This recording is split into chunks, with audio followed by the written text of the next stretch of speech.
या सो अभी साइंटिफिकली मैं तुमको अभी एक्सप्लेन करने वाला हूँ क्या पोटेंशियल एनर्जी के बारे में, ठीक है। सो दिस पोटेंशियल एनर्जी कई बार सुना होगा तुमने, करेक्ट। पोटेंशियल एनर्जी जैसे तुमने शायद 9th क्लास के साइंस में सुना होगा, वर्क एंड एनर्जी चैप्टर में। बट क्या तुमने कभी उसको सीरियसली कभी एक बार सोचा है ये लाइफ में भी कितना बड़ा रिलेशन, कितना बड़ा रोल प्ले करता है, ठीक है। ये जो पोटेंशियल एनर्जी है, हमने पोटेंशियल एनर्जी का कैसे देखा था, EP is equal to work done था, ऑल्सो mgh भी लिख सकते हैं, ठीक है। मतलब मैं ग्रेविटी के हिसाब से बोल रहा हूँ, मतलब अगर सपोज अगर मैंने एक डस्टर को उठाया तो इसको उठाने में जितना मेरे को ताकत लगा वो ताकत यहाँ पे ट्रांसफर हो गया, ठीक है। यहाँ पे ट्रांसफर हो गया और इसके पास जो है वो पोटेंशियल एनर्जी स्टोर्ड हो गया। And then when I throw it, मतलब मैं थ्रो नहीं करता हूं, मैं तो बस छोड़ूंगा। ये जो अपने आप गिरा, ये जो अपने आप गिरा, एक तो ग्रेविटेशनल फोर्स की वजह से गिरा, सेकंड इसका मास था, करेक्ट। ग्रेविटेशनल एक्सेलरेशन की वजह से गिरा, मास था, और फिर एक हाइट इसने अटेन कर लिया था। एंड डेफिनेटली वही मिला के उसका पोटेंशियल एनर्जी जो है, मतलब उसका पोटेंशियल एनर्जी उसमें सारा कुछ यूटिलाइज हो गया जो उसने स्टोर किया था जब मैंने उठाया था। So in normal terms not many people realize कि this has a very significant role in our life, potential energy। अक्सर हमने लोगों को ये बोलते हुए सुना है कि इस बंदे में बहुत पोटेंशियल है, इस बंदी में बहुत पोटेंशियल है, इस लड़के में बहुत पोटेंशियल है। What do they mean by that? ये मतलब अभी फिलहाल वो मतलब बहुत कुछ कर सकते, जैसे अभी सपोज तुमने उस दिन बताया था तुम्हारा 66% हाईएस्ट था, but do you think that is your full max potential? वो मैक्स पावर नहीं है ना तुम्हारा, तुम्हारा मैक्स आउट, एक्चुअली तुम्हारा मैक्स आउट पावर है 100%। वो एकदम मतलब जब तुम सारे टाइप के डिस्ट्रैक्शन छोड़ दोगे, डेफिनेटली जैसे तुम्हारे कुछ अगर बैड हैबिट्स है या तुम्हारे अगर कुछ बैड रिलेशनशिप्स है जो अभी फिलहाल तुम्हें मोटिवेट करने के बजाय डीमोटिवेट कर रहे हैं। Also I am not motivating you, simple direct, मैं मोटिवेट नहीं कर रहा हूं, मैं बस फैक्ट्स गिना रहा हूं तुम्हें, फैक्ट्स ही बोलूंगा और फैक्ट्स के साथ ही इस वीडियो को खत्म करूंगा, then you are good to go, ठीक है। अभी जैसे देखो मैंने बोला 100% तुम्हारा पोटेंशियल है अगर तुमने सब कुछ एकदम जैसे डिस्ट्रैक्शन वगैरह सब छोड़ दिया, मोबाइल छोड़ दिया, but that is technically not possible, ठीक है। मैं आप लोग को ये भी नहीं बोल रहा हूँ कि मतलब तुम मोबाइल छोड़ दो, जो गर्लफ्रेंड बनाई है उसको छोड़ दो, या ऐसा है कि मतलब जो कुछ भी तुमने जो हैबिट्स अडॉप्ट कर लिया है, for suppose any habits XYZ, not blaming any one of you, but suppose अगर कोई भी रीजन से अगर वो अडॉप्ट हो चुका है, मैं ये नहीं बोल रहा हूं आप लोग छोड़ दो, बट तुम्हारे एग्जाम्स को अभी स्टार्ट होने में आज से गिन के चलो टोटल 78 डेज बाकी है, 78 डेज बाकी है, राइट। ये पोटेंशियल एनर्जी का ये याद रखना है, ये इक्वेशन याद रखो ना रखो, चलो ये याद कर लेना। हाँ अंकिता, अंकिता एक वाली मिला के बाती ऐसे, हाँ ठीक है। तो अभी जैसे देखो बेसिकली ये पोटेंशियल का याद रखना। अभी हम लोग थोड़ा दूसरे डेरिवेशन की तरफ आ रहे हैं। दूसरा डेरिवेशन ये है कि तुम्हारा प्रैक्टिकली फैक्ट्स के हिसाब से बोलो 78 डेज बाकी है, मतलब आज तो 29 हो ही गया, नवंबर का एक दिन, फिर 31 दिसंबर का 32, फिर उसके बाद जनवरी का 31 डेज, तो फिर कितना हो गया 32 प्लस 31 63 प्लस तुम्हारा 63 प्लस 15 डेज है ना, फरवरी के 15 डेज एंटर होने के बाद आपके पास बच रहे हैं 78 डेज। अब 78 डेज में कितने संडेज आ रहे हैं, कितने संडेज आ रहे हैं? हाँ टोटल आई गेस 4 संडेज है, right, 4 Sundays, and then accordingly जनवरी में भी 4 संडेज होंगे रफली, 4 संडेज और फरवरी का 15 तक चला गया, मतलब 2 संडेज। मोस्ट प्रोबेबल ये हो सकता है कि संडेज के दिन आप लोग छुट्टी मारो, मतलब 10 डेज, ठीक है। 4 plus 2 is equal to 10 days आप लोग हो सकता है थोड़ा सा लाइट लोगे, and there will be days जब आपको बिल्कुल भी पढ़ने का मन नहीं जाएगा। मैंने एक बार एक स्टडी टेबल भेजा था, वो मैं वापस से भेजूंगा। अगर आप दिन में कम से कम 1 घंटा भी पढ़ रहे हो ना, इट्स एनफ। कम से कम 1 घंटा, या तो हो सके तो मैं फिर से एक रिन्यूड टाइम टेबल बनाऊंगा। अगर आप खुद को 1 घंटा टाइम दे रहे हो, trust me on this, not if not 100%, at least आपको आपका डिजायर्ड रिजल्ट मिलेगा जितना तुमने सोचा है। ठीक है, अभी ये मैंने 10 डेज के हिसाब से बताया। अब आते हैं हम लोग पहले वाले इक्वेशन में, ये याद रखना, ठीक है। ये सेकंड इक्वेशन है, फर्स्ट इक्वेशन की तरफ आते हैं। अभी जो पोटेंशियल एनर्जी है, पोटेंशियल एनर्जी की एक खास बात होती है, doesn't matter which path you take, it doesn't matter which way you take, the only thing that matters is where you started and where you finished. ठीक है, इसका मतलब ये है कि अगर मैंने इस डस्टर को ऐसे उठाया, ठीक है, एक एल्टीट्यूड तक उठाया, एक हाइट तक उठाया, तो क्या मैटर करेगा, मैंने यहां से टेबल के यहां से मैंने उठाया और गया कहां तक, एक एल्टीट्यूड, एक एच तक, हाइट तक। उसके बाद दूसरे केस में मैंने क्या किया, ऐसे ऐसे घुमा घुमा के फिर यहां तक लाया, उसी हाइट तक। अभी साइंस को यह मैटर नहीं करता कि आप कौन से डायरेक्शन से आए या कौन से पाथ से आए। The only thing that matters in science is the initial position and the final position, right. Potential energy का वही है। So what I am trying to say is, अगर मुझे ये मैटर नहीं करता कि क्लास के बाहर आप लोग क्या कर रहे हो, डजंट मैटर। क्लास के बाहर तुम रिलेशन बना रहे हो, क्लास के बाहर तुम हैबिट्स ले रहे हो, वो फर्क नहीं पड़ता, unless if you are bringing me the result. ठीक है, again I will not motivate you to go for unethical veg.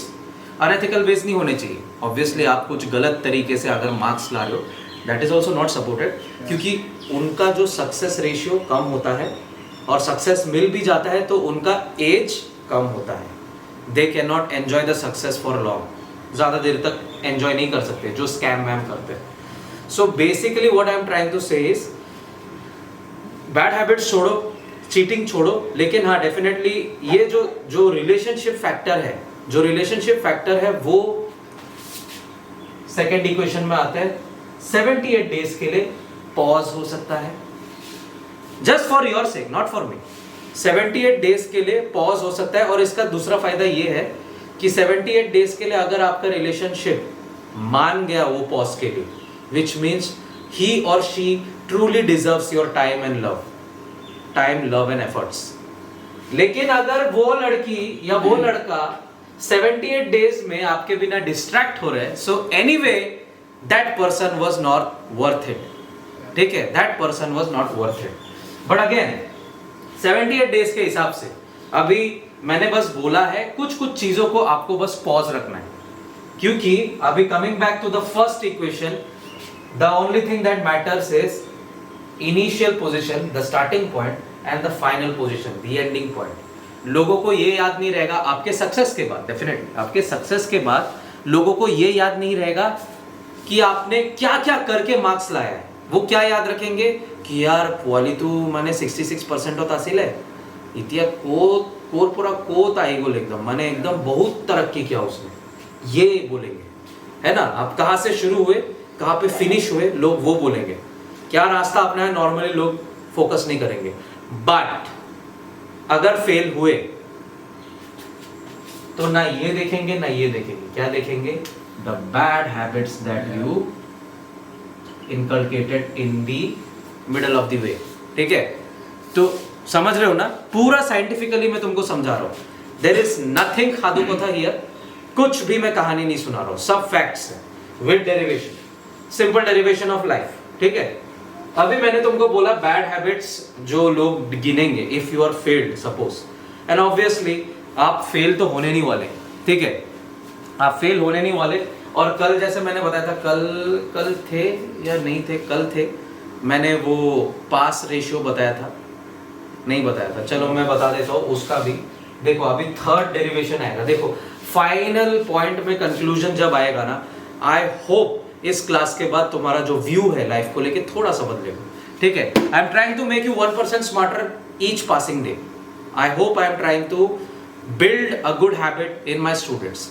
तो अभी जैसे देखो थर्ड वाला है, मैंने सुना है कि XYZ स्कूल में, मैं वो स्कूल का नाम नहीं लूंगा, लेकिन XYZ स्कूल में पिछले साल कोई भी फेल नहीं हुआ। आपके स्कूल से भी क्या कोई फेल हुआ था पिछले साल 10th में, मैट्रिक में? So many, okay. But apparently there is one school जहाँ पे कोई फेल नहीं हुआ था। जो 9th क्लास को भी एकदम बेकार नंबर से पास हुए थे ना, वो लोग भी ऑलमोस्ट फर्स्ट डिवीजन के आसपास आ गए।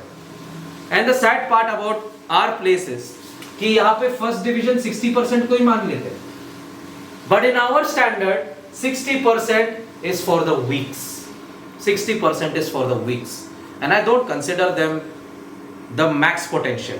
वो लोग उससे भी ज्यादा कर सकते थे, बेटर कर सकते थे, ठीक है। तो अभी जैसे मैंने क्या बोला, उस स्कूल का पासिंग रेशियो निकला 100%, सिर्फ एक को कंपार्टमेंट आया मैथ्स में, वो भी एडवांस मैथ्स में। लेकिन कोई बात नहीं, प्रूफ पॉइंट ये नहीं है कि कोई फेल हुआ, एक फेल हुआ। पॉइंट ये है कि उस क्लास से सभी बच्चे पास हुए, मतलब उस स्कूल से सभी बच्चे पास हुए 10th में, विच मीन्स कि अगर एक क्लास का 10th का स्ट्रेंथ कितना होता है, कितने बच्चे होते हैं एक 10th क्लास में? तुम्हारे क्लास में कितने? 30 तुम्हारे स्कूल। इनके स्कूल में मान के चलते हैं 70 अराउंड, 70 अराउंड।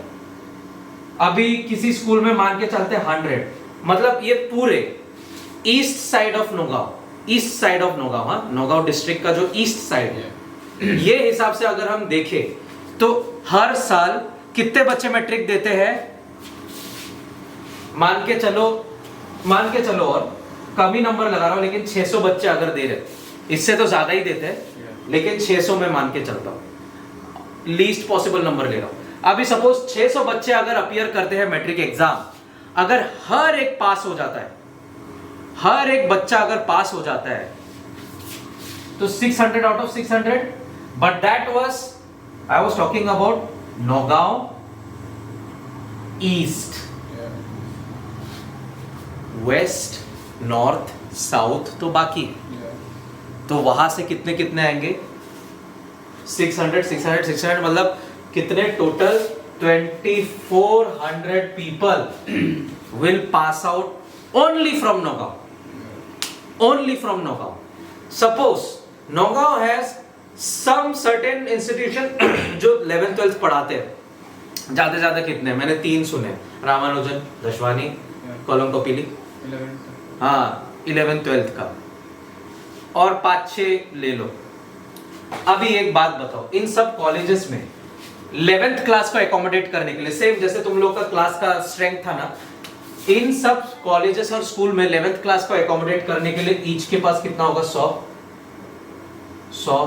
100 ऐसे करके 10 कॉलेजेस भी ले लो, उनके पास टोटल सीट्स कितने होंगे? सीट्स मतलब एकोमोडेट करने के लिए कि कितने 11th के बच्चे आ सकते हैं, एडमिशन ग्रांट कर सकते हैं, 1000 बच्चे। लेकिन हमारे पास आउट कितने हो रहे थे? ये तो देखो, जॉब मिलने से पहले ही जूनियर कॉलेज में ही जॉबलेस हो गए, बताओ। इनको जूनियर कॉलेज में भी वैकेंसी नहीं मिल रहा। सो यू आर, तुम समझ रहे हो मैं बोलना क्या चाह रहा हूं? Your text book is designed to fail you. Your textbook is designed to fail you. क्योंकि टेक्स्ट यही चाहता है कि ज्यादा से ज्यादा बच्चे पास ना हो, so that it will be easier for the colleges to select you on the basis of merit and percentage. Understanding my point? Yes, sir. या आप लोग का जो भी मार्क्स रहेगा, the best of the best will get that marks. अगर आपका text book इतना ही आसान होता, इतना ही सरल होता, सारे जैसे बहुत सारे बच्चे बोलते हैं ना, टेक्स्ट बुक खोलता हो तो मन नहीं करता पढ़ाई का। एग्जैक्टली, वो टेक्स्ट बुक कॉम्प्लिकेटेड है, कॉम्प्लिकेटेड बनाया गया है, because if it was easy, think कितना कंपटीशन होता, सब लोग पास, सब कोई। इमेजिन हर किसी के सर पे ताज है, हर कोई राजा है। Is it possible? Someone has to, you know, मतलब किसी भी काम का मैं निंदा नहीं कर रहा, पर किसी ना किसी को तो नीचे आना पड़ेगा। और वो नीचे आने वाले कौन है? जिन्होंने ये 78 डेज में पॉज नहीं किया था। यू सी कैसे मैं रिलेट कर रहा हूं? सब कुछ रिलेट हो रहा है, ठीक है। जिन्होंने ये 78 डेज में अपने बैड हैबिट्स, अपने रिलेशनशिप्स, अपने टाइम पासेस, अपने डिस्ट्रैक्शंस को पॉज नहीं किया था, वो लोग उस क्राउड में आएंगे। क्योंकि टेक्निकली टेक्स्ट बुक का आसान होना that is not possible. Text book तो डिजाइन ही हुआ है आपको फेल करने के लिए, ठीक है। इसलिए वो एक बात को आज जैसे मैं 11th-12th को पढ़ा रहा था तो उसमें एक ये पोटेंशियल एनर्जी का मतलब मेरे को याद आया, फिर मैंने सोचा इसी से मैं डिराइव कर दूं। पोटेंशियल एनर्जी का एक सिंपल मतलब डेरिवेशन था इलेक्ट्रोस्टैटिक फोर्स के हिसाब से, मतलब इलेक्ट्रोस्टैटिक पोटेंशियल, वो उसको डिराइव करना था। वही चीज को round and round round and round round and round 2 page में घुमाया। You getting my point? एक छोटा सा कॉन्सेप्ट जो मैंने अभी बड़े सिंपल से समझा दिया तुम्हें, उसको 2 पेज में खींचा जबरदस्ती, क्योंकि मैक्सिमम बच्चे वो चीज को नहीं कर पाए। समझ आया ना? लेकिन here I am for you कि ये जर्नी मैं थोड़ा आसान कर सकूं। एक रीजन है, एंड लाइक आई से दिस इज नॉट पॉसिबल। हर एक बच्चा अगर पास हो जाएगा तो आप लोग के लिए ही फ्यूचर में मुश्किल हो जाएगा। If everyone gets job, if everyone gets rich, then nobody will be poor. And it's the basic principle of every economy. किसी के जेब से पैसा जाएगा तभी तो किसी के जेब में पैसा आएगा। अगर सबके जेब में पैसा रहेगा तो कोई फार्मिंग करेगा, कोई प्रोडक्शन करेगा, everyone is rich. So that's the basic logic. आप I know बहुत मुश्किल होने वाला है, ये 78 डेज में प्रिपरेशन करना बहुत मुश्किल होने वाला है, पॉज करना भी मुश्किल होने वाला है, but again potential energy defines the meaning of life कि लोग they don't care about your journey, they only care about your starting and finishing. unless अगर आप अल्ट्रा सक्सेसफुल हो गए तब लोग आपकी जर्नी के बारे में बायोपिक बनाएंगे, मूवी बनाएंगे, पर तब तक doesn't matter कौन सा रास्ता आप चुने, but in the end you have to reach here, ठीक है। और अपना मैक्स पोटेंशियल नहीं तो कम से कम जो काइनेटिक एनर्जी आज तुम यूज कर रहे हो, काइनेटिक एनर्जी मतलब जो अभी फिलहाल जो तुम्हारा परसेंटेज है, जितना भी परसेंटेज है, वो काइनेटिक एनर्जी का जो मैग्नीट्यूड है वो बढ़ा सकते हो अभी फिलहाल के लिए, ठीक है। That's all what I will try to say. और इसी को अभी धीरे से मैं समाप्त करूंगा विथ कंक्लूजन, ठीक है। कंक्लूजन क्या है इस पूरे छोटे से ब्रीफ फैक्चुअल क्लास का? पहला कि identify your potential, identify your potential, ठीक है। सेकेंड, मार्क योर टारगेट, मतलब पोटेंशियल आइडेंटिफाई करके मार्क योर टारगेट, ठीक है। Third, plan your schedule. Plan your schedule आप लोग प्लान नहीं कर सकते तो मैं दे दूंगा वो प्लान, ठीक है, मैं ग्रुप में भेज दूंगा। जस्ट अपने आप को, यार हम लोग गर्लफ्रेंड को, फालतू चीजों को, गेम को 2-2, 3-3 घंटा दे देते हैं, अपने लिए क्या 1 घंटा नहीं दे सकते क्या?